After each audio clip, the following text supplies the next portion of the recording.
నల్గొండ జిల్లా చిట్యాలలో ఘోర ప్రమాదం చోటు చేసుకుంది. అదుపు తప్పి కారుని బలంగా ఢీకొట్టింది ఒక ప్రైవేట్ బస్సు. కారులో ప్రయాణిస్తున్న నలుగురు అక్కడికక్కడే ప్రాణాలు కోల్పోయినట్టుగా తెలుస్తుంది. మృతులంతా ఒకే ఫ్యామిలీ వారు. పెద్ద కాపర్తి దగ్గర ఈ ఘటన చోటు చేసుకున్నట్లుగా తెలుస్తోంది. కారు డ్రైవర్కు తీవ్ర గాయాలయ్యాయి. నల్గొండ ఏరియా ఆసుపత్రికి వారి మృతదేహాలను తరలించారు. కారు నుజ్జు కావడంతో వాహనంలో ఇరుక్కుపోయాయి ఆ మృతదేహాలు. కారు టాప్ను జేసీబీ సాయంతో తొలగించి మృతదేహాలను బయటకు తీశారు పోలీసులు. మృతులంతా కాకినాడకు చెందిన వారిగా గుర్తించారు. అక్కడ ఉన్నటువంటి పరిస్థితిని మీరు చూడొచ్చు.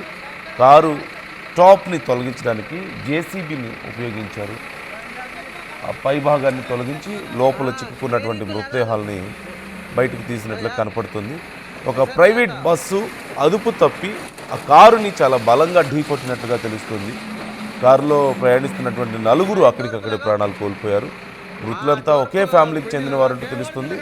పెద్ద కాపర్తి దగ్గర ఈ ఘటన జరిగినట్లుగా సమాచారం అందుతుంది. ఒక్కసారి ఆ విజువల్స్ మీరు క్లియర్గా చూడండి. పరిస్థితి ఎలా ఉందనేది మీకు అర్థమవుతుంది.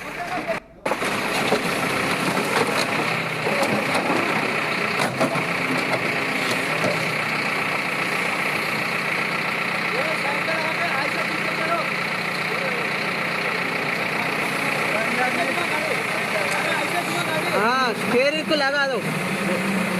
अरे यार ऐसा नहीं आता।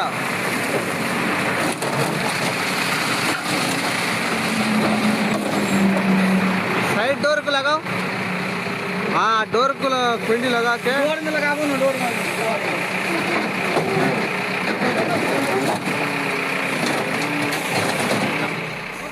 ప్రతినిధి అచ్యుత్ మనతో జాయిన్ అవుతున్నారు. డీటెయిల్స్ తెలుసుకుందాం. అచ్యుత్, ప్రైవేట్ బస్సు అక్కడ అదుపు తప్పి కారును ఢీకొట్టినట్లుగా తెలుస్తుంది. మరి ఇప్పుడు ఈ అంశానికి సంబంధించి పోలీసులు ఏం చర్యలు తీసుకుంటున్నారు? ఆ నలుగురు ప్రాణాలు కోల్పోయిన నలుగురికి సంబంధించిన డీటెయిల్స్ ఎలా ఉన్నాయి? నందు, నల్గొండ జిల్లాలో ఈ రోజు తెల్లవారుజామున ఘోర రోడ్డు ప్రమాదం చోటు చేసుకుంది. విజయవాడ నుండి హైదరాబాద్ వెళ్తున్న షిఫ్ట్ కారును కూడా ఒక ప్రైవేటు ట్రావెల్ బస్సు అతివేగంగా ఢీకొట్టడంతో కూడా కారు మొత్తం పూర్తిగా నుజ్జు అయినటువంటి పరిస్థితి కనపడుతుంది. అందులో ప్రయాణిస్తున్న నలుగురు అక్కడికక్కడే చనిపోయినటువంటి పరిస్థితి. వీరందరినీ కూడా ఆ కాకినాడకు సంబంధించిన వారుగా వీరు గుర్తించారు. ఒక పని నిమిత్తం వీరందరూ కూడా హైదరాబాద్ కు వెళ్తున్న నేపథ్యంలో ఈ రోజు తెల్లవారుజామున ఈ ఘోర రోడ్డు ప్రమాదం చోటు చేసుకున్నామని చెప్పొచ్చు. కుటుంబంలో కూడా విషాద ఛాయలు అలుముకున్నాయని కూడా తెలుస్తున్నటువంటి పరిస్థితి కనపడుతుంది. ఏదైతే చిట్యాల మండలం పెద్ద కాపర్ దగ్గరికి రాగానే అతివేగంగా వచ్చిన ట్రావెల్ బస్సు ఈ కారును ఢీకొనడంతో కూడా ఇంత ఘోర ప్రమాదం చోటు చేసుకోవడంలో తెలుస్తున్న పరిస్థితి కనపడుతుంది. అంటే ఏదైతే ట్రావెల్ బస్సు డ్రైవర్ ఎవరు అంటున్నారో అతను నిద్రమత్తులో ఉండడము, అతివేగంగా ఉండడమే ఈ ఘోర ప్రమాదానికి ప్రధాన కారణమని కూడా పోలీసులు ఇప్పటికే ఒక నిర్ధారణకు వచ్చిన పరిస్థితి కనపడుతుంది. పూర్తిగా దర్యాప్తు చేస్తున్నామని కూడా పోలీసులు చెప్తున్నట్టు పరిస్థితి కనపడుతుంది. ఏది ఏమైనా జాతీయ రహదారిపై కూడా నిత్యము ఇలాంటి ప్రమాదాలు చోటు చేసుకున్న పరిస్థితి కనబడుతుంది. మొత్తం కూడా ఈ ప్రమాదానికి నిద్రమత్తు అతివేగమే ఈ ప్రమాదం కారణమని కూడా పోలీసులు నిర్ధారణ చేస్తారు. మొత్తం కూడా నలుగురు చనిపోయారు. ఈ నలుగురిని కూడా నల్గొండ ఆసుపత్రికి పోస్ట్ మార్టం నిమిత్తం తరలించారు. ఎవరైతే కాకినాడకు సంబంధించిన వీరు ఉన్నారో వీరి దగ్గర ఉన్నటువంటి డీటెయిల్స్, ఆధార్ కార్డు కానీ వివిధ డీటెయిల్స్ ఆధారంగా కూడా వారి కుటుంబ సభ్యులకు కూడా సమాచారం ఇప్పటికీ అందించారు. వాళ్ళు కూడా ఇక్కడికి చేరుకునే అవకాశం కానీ కనపడుతుంది. నందు మొత్తం కూడా ఏదైనా కూడా తెల్లవారుజామున కూడా ఇలాంటి ఘోర ప్రమాదం చోటు చేసుకుంది. పెద్ద కాబట్టి వరుస బంధు ఒక విషయాలు చేయాలనుకున్నాయని కూడా చెప్పుకోవచ్చు. ఇప్పటికి దీనికి సంబంధించి కూడా ఈ ప్రమాదం ఎలా జరిగింది, ఏ విధంగా జరిగిందని కూడా నల్గొండ జిల్లా ఎస్పీ శరత్ చంద్ర పవార్ కూడా పూర్తిగా డీటెయిల్స్ తీసుకున్న పరిస్థితి కనపడుతుంది. మరి కాసేపట్లో కూడా ఆ మృతదేహాల దగ్గరికి కూడా వెళ్లే పరిస్థితి కూడా ఎస్పీ కూడా వెళ్తున్నట్టు కూడా సమాచారం అందుతున్న పరిస్థితి కనపడుతుంది.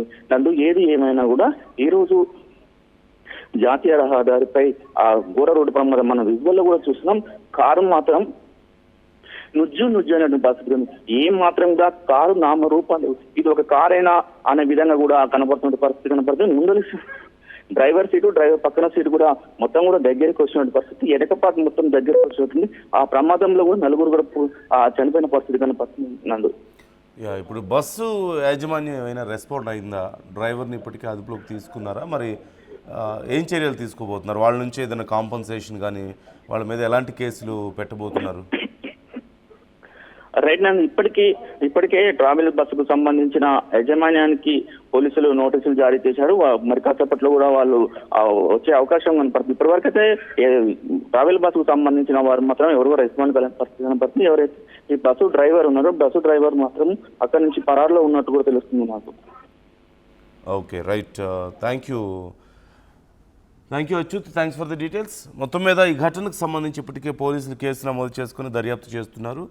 ఆ బస్సు డ్రైవర్ పరారీలో ఉన్నాడంటూ తెలుస్తుంది.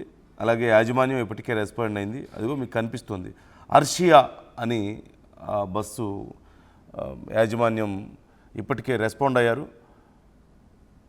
దీనికి సంబంధించి మరి ఎలాంటి కాంపన్సేషన్ వాళ్ళకి ఇప్పిస్తారు అనే దానికి సంబంధించి డీటెయిల్స్ తెలియాల్సి ఉంది.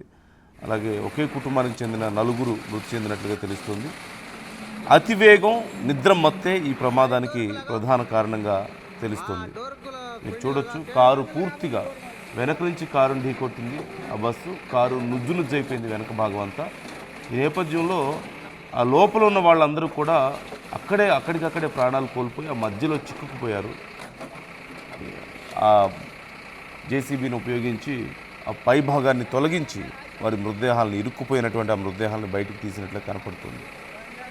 ఘటనకు సంబంధించి ఇంకా డీటెయిల్స్ అందాల్సి ఉంది. మీ అభిప్రాయాలను కూడా కామెంట్ చేసే ప్రయత్నం చేయండి.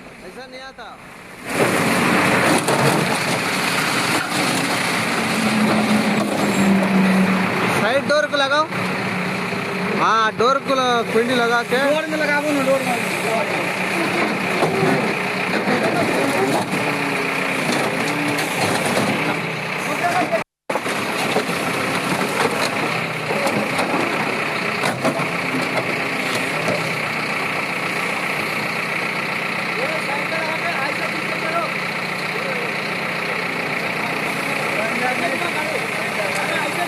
हाँ स्टीयरिंग को लगा दो।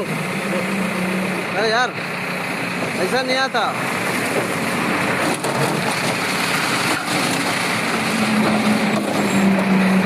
साइड डोर को लगाओ, हाँ डोर को कुंडी लगा के डोर में लगाओ। At KL Lay, we ensure that your dream job